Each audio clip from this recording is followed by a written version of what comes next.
Hello बच्चों, आज हम लोग देखेंगे जेनेटिक्स का लेक्चर नंबर 4। पिछले वाले में हमने कवर किया था एलील के बारे में, जीन के बारे में, छोटी छोटी उनकी डेफिनेशन देखी थी। समयुग्मकी क्या होंगे, विषमयुग्मकी क्या होंगे, उनके बारे में हमने पढ़ा था। तो आज हम लोग देखेंगे प्रभावी और अप्रभावी लक्षण क्या होते हैं, डोमिनेंट और रिसेसिव कैरेक्टर। क्या बोलेंगे, एक को बोलेंगे प्रभावी लक्षण डोमिनेंट कैरेक्टर, और एक को क्या बोलेंगे अप्रभावी लक्षण अप्रभावी लक्षण। तो इन दोनों को समझते हैं क्या है। प्रभावी को आप स्ट्रॉन्ग से जोड़कर देख सकते हो। जैसे कुछ अगर स्ट्रॉन्ग बंदे होते हैं तो वे क्या है, अगर वे अकेले भी हैं तो भी अपना रोग झाड़ सकते हैं। लेकिन जो बेचारे कमज़ोर होते हैं जैसे अप्रभावी वाला, तो ये अकेला बेचारा कमज़ोर पड़ जाता है। अगर दो इसके साथ ही है, एक साथ है, दो तो अपना लक्षण ये दिखा देते हैं। तो प्रभावी लक्षण वे होते हैं जो पीढ़ियों में ज़्यादातर दिखाई देते हैं। जैसे इंडिया के अंदर जो ब्लैक कलर की आइज़ होती है लोगों के अंदर, वो ज़्यादा कॉमन होती है। तो ब्लैक कलर की आइज़ जो है इंडिया में, वो प्रभावी लक्षण है।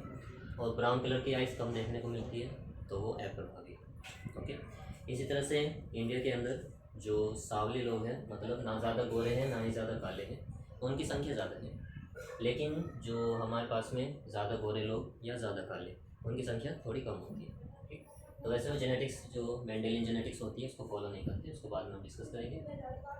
तो प्रभावी लक्षण क्या है, वह लक्षण जो पीढ़ियों के अंदर ज़्यादातर दिखाई देगा, उसको हम लोग प्रभावी लक्षण कहते हैं।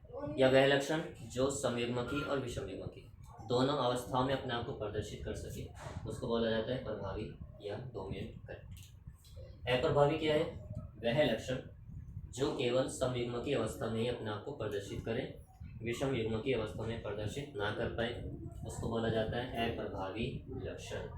तो प्रभावी लक्षण क्या है, वह लक्षण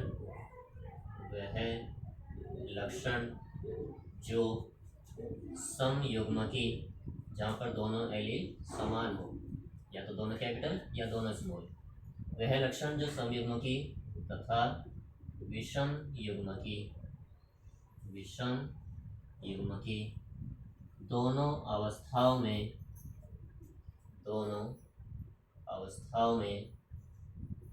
अपने आप को या स्वयं को प्रदर्शित करे, उसको बोला जाता है प्रभावी लक्षण। एग्जाम्पल, मेंडल ने अपने कुछ लक्षण लिए थे मटर के पौधे में, तो उसमें से जो लंबापन था पौधे के अंदर, वो कैसा लक्षण था, प्रभावी लक्षण। यानी ज़्यादातर पीढ़ियों के अंदर लंबे पौधे देखे गए। अप्रभावी इसका बिल्कुल उल्टा, वह लक्षण जो केवल समयुग्मकी होमोजाइगस कंडीशन, जहाँ पर दोनों लेटर सेम हो, समयुग्मकी अवस्था में ही स्वयं को प्रदर्शित करें,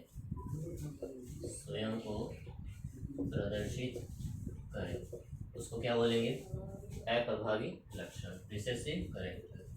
एग्जाम्पल, बोनापन मटर के पौधे।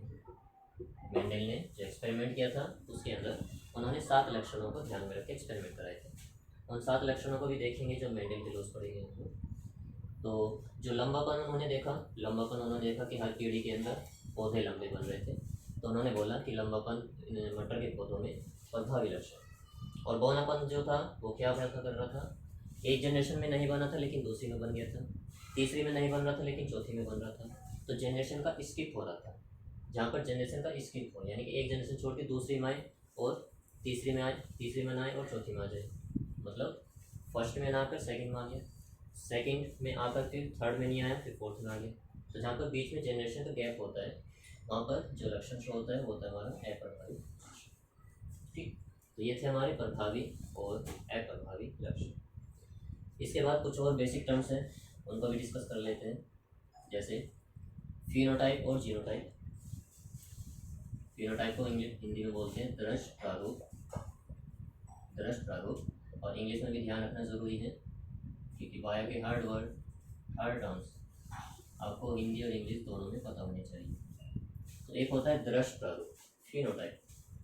फिनोटाइप का मतलब है कोई जीवधारी बाहर से दिखने में कैसा है। मतलब कोई पौधा है, अब वो बाहर से दिखने में कैसा है, मतलब वो लंबा है या फिर वो बौना है, या फिर उसकी जो बीज है वो गोल है या झुर्रीदार है, या फिर उसका जो बीज है वो हरे रंग का है या फिर पीले रंग का है, या फिर कोई इंसान है वो लंबा है या फिर बौना है, या मोटा है या फिर पतला है। तो जो चीज़ आप आंखों से देखकर बता सको, या किसी जीव की शारीरिक जो संरचना है, जो बाहरी दिखावट है, उसको हम लोग बोलते हैं उसका दृश्य प्रारूप। तो दृश्य प्रारूप क्या है? किसी जीवधारी की बाह्य संरचना या बाह्य आकृति कि वो दिखने में बाहर से कैसा है, उसको हम लोग क्या बोलते हैं? उसका फिनोटाइप। जैसे किसी चीज़ का रंग हो गया, जैसे बीज का रंग हो गया, तो बीज का रंग हम आंखों से देख के बता सकते हैं कि हरा है कि पीला है। ओके। या फिर पौधे की लंबाई हो गई, पौधे की लंबाई कि हम लंबाई बता सकते हैं कि लंबा पौधा कौन है और बौना पौधा कौन है। तो ये कहलाता है दृश्य प्रारूप या फिनोटाइप। फिर दूसरा आता है जीन प्रारूप या जीनोटाइप। जीन प्रारूप या जीनोटाइप। तो दृश्य प्रारूप क्या था? जो हम आंखों से देखकर बता सकते हैं बाह्य संरचना। दृश्य प्रारूप, जीन प्रारूप क्या है? जिसको हम देखकर नहीं बता सकते। ठीक, ये जीन स्ट्रक्चर होती है, जीन के अंदर होती है। तो किसी जीवधारी की जीनी संरचना उसका जीनोटाइप कहलाती है। किसी जीवधारी की जीनी संरचना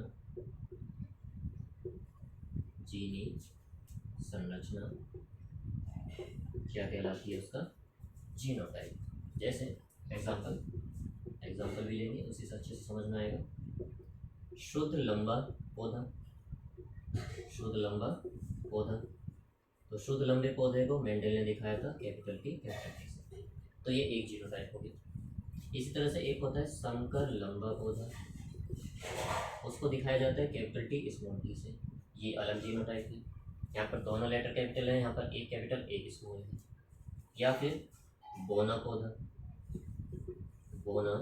पौधा, इसको दिखाते हैं स्मॉल टी स्मॉल। तो यहाँ पर ये तीन तरह की जीनोटाइप। एक में दोनों लेटर कैपिटल हैं, दूसरे वाले में एक कैपिटल एक स्मॉल है, फिर तीसरे वाले में दोनों स्मॉल है। तो इनको बोलते हैं जीनोटाइप कि जीनी संरचना कैसी है, और फिनोटाइप बाहरी संरचना कैसी है। अप्रभावी लक्षण वह लक्षण जो समयुग्म की अवस्था में ही दिखेगा, विषम युग्मकी में नहीं दिखेगा, या जो जनरेशन को स्किप करता हुआ चलेगा, उसको बोलेंगे अप्रभावी लक्षण। ये जो पीढ़ियों के अंदर कम दिखाई दे वो कहलाएगा अप्रभावी। प्रभावी लक्षण वह होगा जो समयुग्मकी और विषम युग्मकी दोनों अवस्थाओं में अपने आप को प्रकट करे, या जो हर जनरेशन में दिखाए, उसको बोलते हैं प्रभावी लक्षण या डोमिनेट करेक्ट। चलिए, तो अब देखते हैं इसमें एक क्रॉस क्या होता है, एक संकर क्रॉस क्या है, द्विसंकर क्रॉस क्या है, उनके बारे में डिस्कस करते हैं।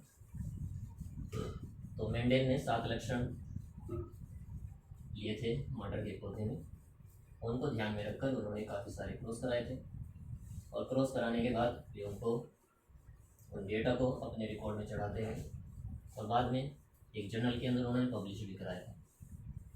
तो आई थिंक 40 के आसपास उन्होंने उनके जर्नल थे शायद पब्लिश होने के लिए गए थे, तो उसमें से सारे नहीं मिल पाए। आई थिंक 15 या 20 के आसपास ही हमें पता है। तो हम देखते हैं, चलिए नेक्स्ट देखते हैं एक संकर क्रॉस। एक संकर क्रॉस, मोनो हाइब्रिड क्रॉस। एक ऐसा क्रॉस जो एक लक्षण को ध्यान में रख के कराया जाए। एक ऐसा क्रॉस होगा जो एक लक्षण को ध्यान में रखकर कराया जाएगा, उसको क्या बोलेंगे? एक संकर क्रॉस। ऐसा क्रॉस जो एक लक्षण को ध्यान में रख के कराया जाए। जैसे हमने पौधे में क्या ले ली? लंबाई, पौधे की लंबाई। तो ये एक लक्षण हो गया। लंबाई में अब 2 ट्रेट हो सकते हैं, ट्रेट अलग होता है, कैरेक्टर अलग होता है। जैसे पौधे की लंबाई एक कैरेक्टर है, तो इसमें 2 तरह के ट्रेट होते हैं, एक प्रभावी, दूसरा अप्रभावी। तो पौधे की लंबाई एक लक्षण हो गया, एक लक्षण को ध्यान में रख के क्रॉस कराओगे तो एक संकर क्रॉस, जैसे लंबे और बौने पौधे का क्रॉस करा दिया तो एक संकर क्रॉस, या फिर पीले और हरे बीज वाले पौधों का क्रॉस करा दिया तो ये भी एक संकर क्रॉस। तो पौधे की लंबाई हो जाए या बीज का रंग, इनमें से किसी भी एक लक्षण को ध्यान में रख के क्रॉस कराते हैं तो वो कहलाता है एक संकर क्रॉस। इसी तरह से अगर दो लक्षण को ध्यान में रख के कराएंगे हम तो उसको बोलेंगे द्विसंकर क्रॉस, डाई हाइब्रिड क्रॉस। ऐसा क्रॉस जो कितने लक्षण को ध्यान में रख के कराया जाएगा, दो लक्षणों को ध्यान में रखकर, यानी कि दो लक्षण होने चाहिए। जैसे तुमने पौधे की लंबाई भी ले ली और बीज का रंग भी ले लिया और दोनों का आपस में क्रॉस करा रहे हो दो लक्षणों को ध्यान में रखकर, तो वो क्रॉस कैसा कहलाएगा, डाई हाइब्रिड क्रॉस, द्विसंकर क्रॉस। इस तरह से त्रिसंकर होता है जिसमें तीन लक्षण रहते हैं। फिर होता है बहुसंकर, बहुसंकर में क्या करते हैं, तीन से ज़्यादा लक्षणों को ध्यान में रख के क्रॉस कराना। ओके, चलिए, तो ये था हमारा एक संकर क्रॉस और द्विसंकर क्रॉस। इसके बाद फिर हम कुछ मेंडल के नियमों के बारे में डिस्कस करेंगे और उसमें देखेंगे कि उन्होंने मटर का पौधा ही क्यों चुना अपने एक्सपेरिमेंट के लिए, या फिर उससे उनको क्या क्या बेनिफिट हुआ, या फिर उनकी सफलता के क्या कारण थे कि मेंडल जो है अपने एक्सपेरिमेंट करने में सफल रहे। उन्होंने कितने नियम दिए थे, कितने में से कौन सा नियम ऐसा है जो कि अपवादों से घिरा हुआ है, और किन्होंने उनकी रीडिस्कवरी की थी, उन सब के बारे में अगले लेक्चर में पढ़ेंगे। ठीक, तो मिलते हैं नेक्स्ट लेक्चर में।